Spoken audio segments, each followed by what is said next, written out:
even though you may be in a bit of a reset, you still have to show up. Um, don't do anything crazy. I mean, if you're totally unwell and you need to rest, by all means, you got to take care of yourself first. But there's always this aspect of having to still continue to show up, even while you're traveling, even when you're on the road, even when you're away from home. It's very, very important to continue to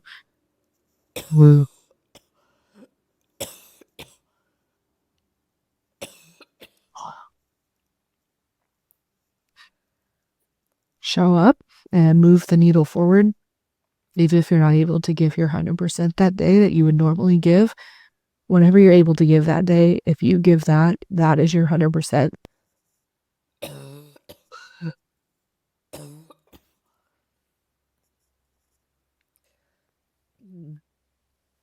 Then again, pardon my voice. It doesn't like these long talking sessions. So there's little a little bit tired still there, but I get this frog and this tickle in my throat.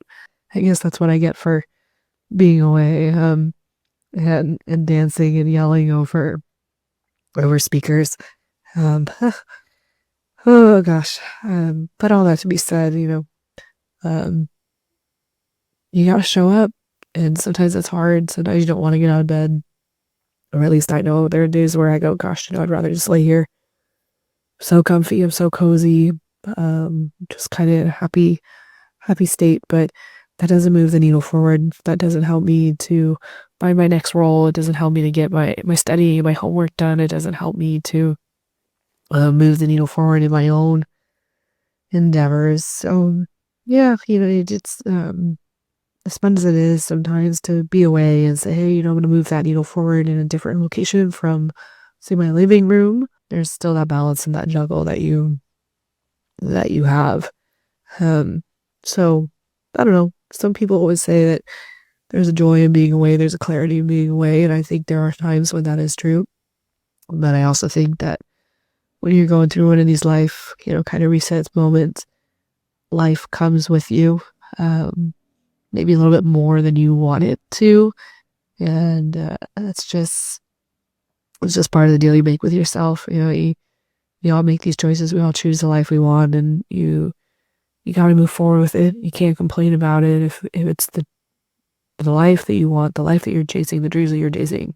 No one ever said it was going to be easy. So, gosh, I don't know. I don't know how to wrap that one up. But I hope it helps. I hope it gives a little bit of perspective. And again, I'm so sorry for my voice. It's getting better, but it's still not quite back to where it should be. So I'll just close like I always do. Always excited to have everybody here, and thank you so much for taking the time to tune in. And I look forward to seeing where this channel goes. So I'll catch you on the next one. Bye. Traveling during a life transition. I think we've all seen books like Eat, Pray, Love, and or we've watched the movie. So we're all familiar with this idea of when life throws you something that's not planned, you go on a trip. And sometimes I recommend it, sometimes I don't. You very rarely hear me not recommend traveling. All that to be said, if you're new here, you may not know I was furloughed and then laid off last year, and happened to have that all happen while I was not at home. I was furloughed while I was out of state, and then I was laid off while I was on a beach in Nice, as the story goes. So traveling during a life transition, it's completely different. It's a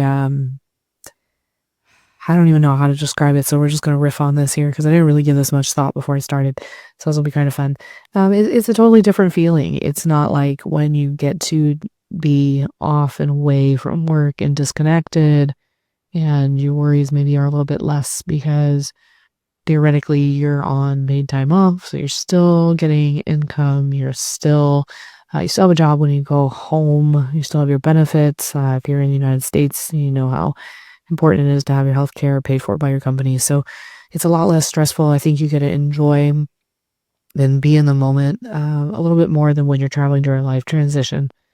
Or in this case, I should say I'm focusing on life transition for work. It's not, some of this may not apply if it's a different type of life transition. But all that we said for the life transition that I'm in, it's completely different. I'm out here trying to still chase my dreams and my passions and enjoy.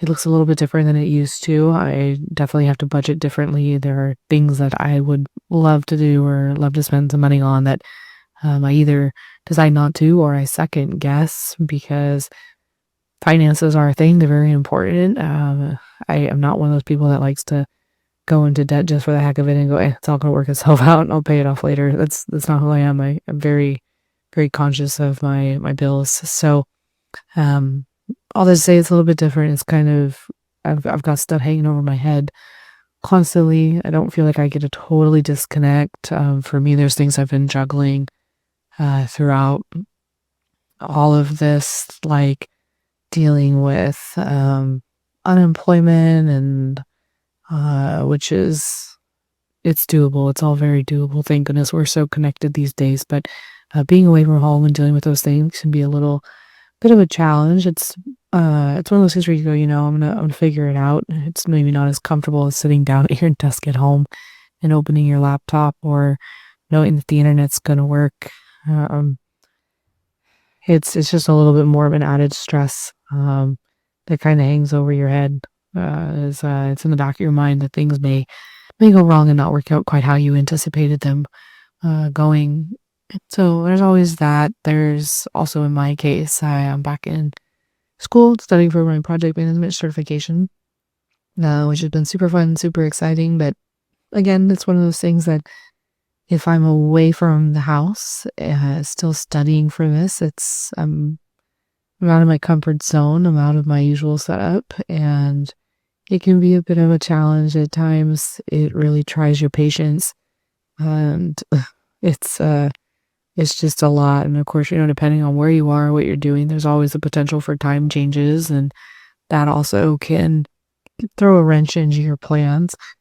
But it's just one more thing to juggle. And I guess what I'm saying is all of it, if you're not careful, can make you extremely tired. You can get very worn down by it if you don't strike that balance between juggling the things that you need to juggle as well as trying to have some time for yourself to sit down and reflect and you know plan, take care of the things you need to take care of, continue applying in my case for roles and networking and oh gosh, the list goes on and on. There's just so much to do, there's so much to manage, and I'm very grateful that my brain works that way. I have a background in project management, and that's what I do, or at least in my 9 to 5, that's what I do. It's another reason I love travel planning so much. Is another reason I love traveling so much. Is I love to make plans and I love to execute on those plans. So, um, yeah, it's kind of it in a nutshell. Pardon my voice. I'm still a little bit under the weather here, but I'm determined to continue showing up. And maybe that's another thing that is different about traveling when life is um, giving you a bit of a reset.